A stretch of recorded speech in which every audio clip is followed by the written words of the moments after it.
Voulez-vous parler des films qui ont vraiment époustouflé Tarantino? Commencez par Les Frissons de l'angoisse, le classique giallo sanglant et angoissant de Dario Argento. Quel trésor caché découvririez-vous? Nous connaissons toutes les légendes. Star Wars, Le Parrain, Les Dents de la Mer. Mais qu'en est-il des films qui ont façonné les obsessions de Tarantino, ses histoires, et peut-être même son âme? Aujourd'hui, nous plongeons dans le cœur brut, rebelle et parfois bizarre du cinéma des années 1970. Ce n'est pas votre liste habituelle des 10 meilleurs. C'est un compte à rebours des seulement 12 films des années 70 que Tarantino insiste absolument pour que vous voyiez avant de mourir. Préparez-vous pour des classiques cultes, des aventures sauvages et une toute nouvelle façon de voir le cinéma. Profondeur de la peur, Profondo Rosso, 1975. Ce n'est pas un simple film d'horreur banal, c'est une attaque totale des sens, un film qui hurle de couleur, de violence, et avec une bande sonore qui résonne plus fort que tout ce que vous auriez entendu dans les années 70. Tarantino est entré dans Deep Red en tant qu'adolescent, s'attendant peut-être à quelques sursauts. Ce qu'il a obtenu à la place était un défilé incessant de meurtres brutaux, chacun plus imaginatif et choquant que le précédent, tous mis en scène avec la touche presque opératique d'Argento pour le suspense. Mais ce ne sont pas seulement les meurtres qui l'ont marqué. La manière dont Deep Red se déroule, suivant David Hemmings en tant que compositeur, alors qu'il tombe sur les suites du meurtre d'une voyante, s'associe à une journaliste fougueuse et découvre des couches de secrets, et purement propulsive, mystère. La direction d'Argento est si confiante qu'elle semble sans effort. Tarantino parle toujours de la façon dont certains réalisateurs semblent lutter à chaque prise. Mais ici, Argento semble flotter. Tout le film s'est assemblé miraculeusement, a-t-il dit un jour, comme si c'était destiné à être. La violence, la bande sonore envoûtante des gobelins, la logique onirique, c'est un tout hypnotique. Si vous pensez connaître l'horreur italienne, mais que vous n'avez pas vu Les Frissons de l'angoisse, vous ne connaissez pas l'horreur italienne du tout. Tout. Tarantino le considère comme l'une des expériences d'horreur définitives, ce qui n'est pas rien. Rolling Thunder, 1977. Maintenant, si vous voulez comprendre l'autre facette des années 70, la colère, la vengeance, le malaise post-Vietnam, ne cherchez pas plus loin que Rolling Thunder. L'obsession de Tarantino pour ce film est légendaire. Il l'appelle le mariage parfait entre étude de personnages et action, un film de vengeance, aussi psychologique que brutal. William Devane joue le rôle d'un vétéran du Vietnam qui rentre chez lui dans un monde qui a avancé sans lui. Un homme si émotionnellement marqué que même les plus petits plaisirs semblent hors de portée. Lorsqu'un gang sadique détruit le peu de vie qui lui reste, culminant dans une scène horrifiante de broyage d'ordures, il s'associe à un autre vétéran, Tommy Lee Jones, pour exercer une violente rétribution. Tarantino a pourchassé Rolling Thunder pendant une décennie, assistant à des projections où qu'il puisse, avant qu'il ne soit disponible en vidéo à domicile. Pour lui, ce n'était pas seulement une histoire de vengeance. C'était à propos des blessures psychiques de la guerre, des hommes brisés et remodelés par la violence, qui trouvent un but seulement dans le feu de la vengeance. C'est aussi, honnêtement, l'un des films les plus badass de son époque. L'action est vive et brutale, le rythme implacable, et le cœur émotionnel ne se perd jamais dans le carnage. Tarantino considère ce film comme un modèle pour bien réaliser une vengeance, où l'on se soucie des personnages, pas seulement du nombre de victimes. Et c'est pourquoi, pour lui, Rolling Thunder est un classique intemporel. The Bad News Bears, 1976. Tous les films que Tarantino adore ne sont pas des odyssées sanglantes. Parfois, c'est juste une comédie parfaite sur des perdants, des marginaux, et les gens qui croient en eux malgré tout. Entrée, The Bad News Bears, un film de petite ligue turbulent et sans filtre, avec Walter Matthau, dans le rôle d'un ancien joueur de baseball alcoolique qui se retrouve à entraîner une équipe constituée des pires enfants jamais vus sur un terrain. Ce qui rend ce film si essentiel, aux yeux de Tarantino, ce n'est pas seulement son humour, bien qu'il soit hilarant. Du premier lancer jusqu'à la dernière manche folle, c'est que c'est réel. Ce ne sont pas des enfants aseptisés d'Hollywood. Ils jurent, ils se plantent et ils ont de vrais problèmes. Le scénario, écrit par Bill Lancaster, est personnel et mordant, s'inspirant des relations réelles. Le Buttermaker de Mao est bourru, paresseux et parfois même méchant, mais il se soucie à sa manière, et le cœur du film vient de ses aspérités. Tarantino n'est pas le seul à faire l'éloge. Des réalisateurs comme Philip Seymour Hoffman et Kevin Smith l'ont également qualifié de favori. L'héritage du film est immense, engendrant des suites, des remakes et une sitcom, mais aucun n'a capturé la magie du original. Pour Tarantino, The Bad News Bears est un modèle de réalisation d'une comédie avec des enjeux, de l'âme et un peu de saleté sous les ongles. The Outfit, 1973. Tous les films criminels depuis les années 70 doivent une dette à The Outfit, et Tarantino est l'un de ses plus ardents défenseurs modernes. Réalisé par John Flynn et adapté des romans sur Parker du légendaire Donald Westlake, c'est un film qui va droit au but. Il n'y a pas de glamourisation romantique des gangsters ici, juste du pur réalisme ouvrier sans fioritures. Robert Duvall incarne McLean, un ancien détenu récemment libéré qui se lance dans une vendetta froide et calculée contre le syndicat qui a tué son frère. Pas de monologue, pas de gestes inutiles, juste un gars qui est bon dans son travail et ne s'arrête pas tant que le travail n'est pas terminé. Tarantino aime ce type de narration, efficace, percutante et tranchante comme un rasoir droit. Il a loué The Outfit pour son rythme implacable et son refus de sentimentaliser ses personnages ou leurs crimes. La violence du film est directe, le dialogue est concis et spirituel, et le casting secondaire, y compris Jordan Baker et Karen Black, est exceptionnel. Pour Tarantino, c'est du vrai cinéma criminel, pas la mythification glorifiée des productions de studio à gros budget, mais un regard brut sur la façon dont les criminels agissent réellement. Si vous voulez voir d'où des films comme Reservoir Dogs tirent leur ADN, commencez par The Outfit, Un homme nommé Cheval, 1970. Si vous voulez retracer les origines de la fascination de Tarantino pour la transformation et l'identité culturelle, vous devez commencer par Un homme nommé Cheval. Ce n'est pas un western typique, et Tarantino se concentre là-dessus. Fait. Richard Harris joue le rôle de John Morgan, un aristocrate anglais capturé par une tribu Sioux. Et la force du film réside dans sa brutalité, honnêteté. Tarantino n'a jamais oublié avoir vu les griffes de l'aigle à travers la poitrine lors de l'initiation enfant. Une scène si graphique et intense qu'elle s'est gravée dans sa mémoire. Mais ce n'est pas juste pour le choc. Le rituel parle de renaissance, de se débarrasser des anciennes identités et d'être forgé en quelque chose de nouveau. Alors que Morgan est contraint de s'adapter et finit par devenir un membre respecté de la tribu, Tarantino y voit une métaphore pour tous les étrangers, toutes les personnes perdues et en quête de sens. Le film n'évite pas la violence ou la souffrance, mais il y a un respect pour la culture Sioux qui le distingue des films plus exploitants de l'époque. C'est brut, et parfois cela penche vers le territoire des films de série B, mais c'est cette brutalité que Tarantino admire précisément. Il souligne même comment la suite, le retour d'un homme appelé Cheval, bien que moins acclamé, a toujours ses fans, dont George Lucas, qui a remarqué les compétences du réalisateur Irving Kershner et l'a choisi pour l'Empire contre-attaque. Pour Tarantino, Un homme appelé Cheval parle de transformation physique, spirituelle et cinématographique. Maison des ombres noires, 1970. Avant que les vampires ne soient scintillants ou de tragiques romantiques, il y avait Maison des ombres noires. Réalisé par Dan Curtis, ce film est un dérivé du feuilleton emblématique, et Tarantino le cite comme un tournant dans sa propre relation avec l'horreur. Enfin, regarder ce film n'était pas seulement du divertissement, c'était un éveil.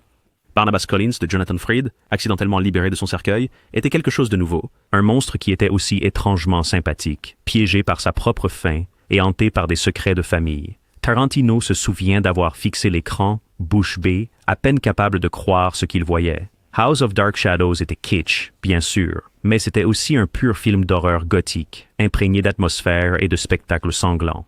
Le film a été réalisé au sommet de la popularité de l'émission télévisée, avec le casting jonglant entre les deux productions. Le film n'a pas seulement capitalisé sur ses racines télévisuelles, il les a élevées, repoussant les limites du gore et de la complexité psychologique. Pour Tarantino, il ne s'agissait pas seulement des frayeurs, mais de réaliser ce que les films pouvaient faire, jusqu'où ils pouvaient aller et combien ils pouvaient subvertir. Attente, c'est un film qui l'a marqué, preuve que l'horreur et le mélodrame de feuilleton pouvaient créer quelque chose de totalement nouveau. Switchblade Sisters, 1975. Si Tarantino a jamais eu un coup de cœur cinématographique, c'est peut-être pour Switchblade Sisters. Le chef-d'œuvre du Grindhouse de Jack Hill est le genre de film que Tarantino n'aime pas seulement le champion. Il l'aimait tellement, en fait, qu'il l'a ressorti sous son label Rolling Thunder Pictures, lui donnant une seconde vie pour de nouveaux publics. Le film est une aventure sauvage et pulpeuse, un gang entièrement féminin, des guerres de territoire, des alliances changeantes, des trahisons et plus de dialogues mémorables par minute que la plupart des films n'osent rêver. Ce qui distingue Switchblade Sisters de Tarantino, c'est l'authenticité de son chaos. C'est exagéré, bien sûr, mais les émotions sont réelles et les personnages, en particulier Lace et Maggie, sont vivement tirés. Tarantino a parcouru le scénario original et l'a qualifié de véritable bijou. Chaque page, dit-il, contient une réplique digne d'être citée, une blague qui saisit, ou un moment qui révèle le caractère. Il admire la manière dont le film équilibre le kitsch et la sincérité. Vous riez 1 minute, et vous vous souciez sincèrement la suivante. Ce n'est pas juste de la nostalgie. Tarantino affirme que le film se maintient comme une tranche tumultueuse et sincère de cinéma d'exploitation. C'est un favori pour une raison.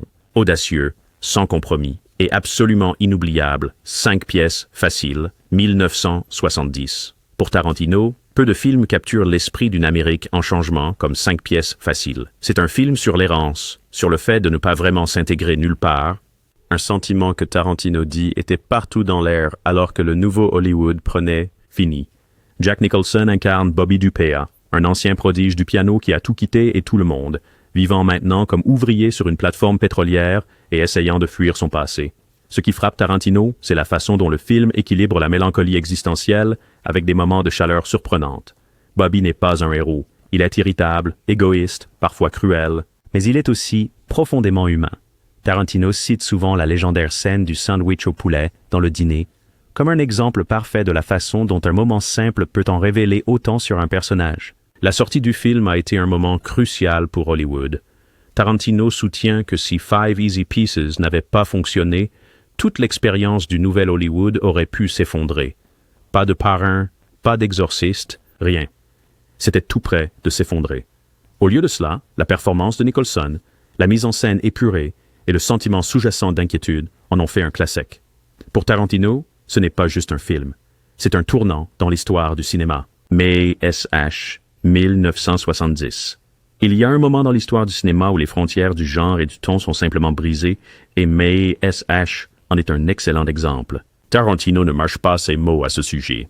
Il n'aimait pas la série télévisée, mais le film de Robert Altman, c'était un changement radical. Situé pendant la guerre de Corée, mais réalisé à l'époque du Vietnam, More Search est un film de guerre qui ressemble à une comédie de rencontre, baignée de sang, anarchique et oscillant constamment entre rire et horreur. Pour Tarantino, la plus grande réussite du film est son honnêteté. Les médecins et infirmières de cet hôpital de campagne font face à la folie de la guerre, non par héroïsme, mais en se saoulant, faire des farces et se maintenir à peine. Ce n'est pas seulement la comédie qui rend Massacre essentiel, c'est le chaos. Les dialogues superposés d'Altman, les scènes chaotiques, cette impression d'être plongé au cœur d'un véritable chaos, Tarantino admire tout cela. Le Festival de Cannes, remportant la Palme d'Or au milieu d'un jury divisé qui a conduit à des changements dans le festival, règle. Et plus que tout, Tarantino voit M.C.S.H. comme un film qui ne pourrait exister qu'à cet instant précis. Plus tard, Hollywood l'aurait édulcoré. Plus tôt, le monde n'aurait pas été prêt. C'est un film de guerre, un film de protestation et une comédie. Un mélange impossible, réalisé avec un clin d'œil et un doigt d'honneur à Autorité, The Getaway, 1972. Peu de films incarnent le style musclé et bronzé du cinéma du début des années 70 comme The Getaway, un film que Tarantino mentionne souvent comme l'une des histoires de crimes d'action les plus pures de son époque. Le scénario est d'une simplicité trompeuse. Steve McQueen est Doc McCoy, un maître voleur fraîchement sorti de prison qui réalise un cambriolage de banque complexe avec sa femme, Carol. Mais, bien sûr, rien ne se passe comme prévu. Le film se transforme rapidement en une course-poursuite incessante avec des trahisons, des fusillades et le sentiment claustrophobe que personne, pas même les alliés du héros, ne peut être digne de confiance. Ce qui accroche Tarantino, c'est le style signature de Peckinpah, la violence chorégraphiée, le montage incisif et un refus de laisser ses personnages se défiler. Facile. La chimie entre McQueen et McGraw est électrique et authentique, donnant au film une intensité difficile à simuler. Tarantino adore la manière dont The Getaway réduit le genre criminel à ses éléments essentiels. Chaque scène fait avancer l'histoire, chaque trahison fait mal, et la violence n'est jamais caricaturale. Il est aussi fan du roman original de Jim Thompson, mais c'est la vision de Peckinpah, moite, suspense, et moralement trouble, qui a vraiment influencé ses propres idées sur les films criminels. Aux yeux de Tarantino, The Getaway est une pure intensité, pro de remplissage, Sorcerer, 1977. Vous entendez le titre Sorcerer, et peut-être pensez-vous à des sorciers, des sorts, quelque chose de surnaturel. Oubliez tout ça. C'est le successeur spirituel de William Friedkin à The French Connection et L'Exorciste. Et c'est de la tension pure du premier au dernier plan. Tarantino est un ardent défenseur de ce film. Un échec cuisant au box-office, oui, mais dans son esprit, un chef-d'œuvre du suspense. Le cadre, 4 hommes désespérés venant de différents coins du monde, tous en fuite. Des chauffeurs sont embauchés pour conduire des camions chargés de nitroglycérine à travers les jungles impitoyables d'Amérique du Sud. Un mauvais coup, un geste imprudent, et boum, fin du jeu. Tarantino adore comment Sorcerer est un film fait pour les adultes. Le genre de thriller à combustion lente que Hollywood ne fait pas, plus. C'est sombre, angoissant et complètement intransigeant. Sorti juste un mois après Star Wars, il n'a jamais eu de chance financièrement, mais Tarantino et des réalisateurs comme Francis Ford Coppola le saluent comme l'un des grands accomplissements de la décennie. Friedkin lui-même le qualifie de son meilleur. Pour Tarantino, les scènes du film, en particulier la séquence époustouflante du pont, comptent parmi les plus grands moments de suspense jamais réalisés au cinéma. Sorcerer est la preuve que parfois l'échec au box-office n'a rien à voir avec la grandeur artistique. Dark Star, 1974. Dark Star de John Carpenter prouve que le génie peut venir des endroits les plus improbables, même d'un étudiant avec un budget dérisoire. Film. Avant Halloween, avant The Thing, Carpenter a réalisé cette comédie de science-fiction excentrique et contre-culturelle avec le co-scénariste Dan O'Bannon.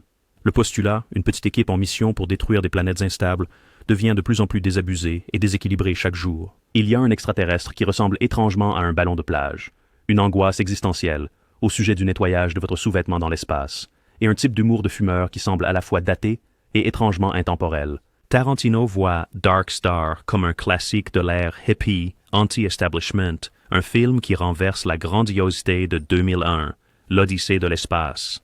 Il adore les effets faits main, le charme lo-fi, et le fait que sous la maladresse, il y a quelque chose d'assez profond à propos de la solitude et futilité. Carpenter lui-même a dit qu'il avait été inspiré pour faire quelque chose de concret, rejetant les connotations religieuses de l'épopée de Kubrick pour une histoire sur des problèmes réels.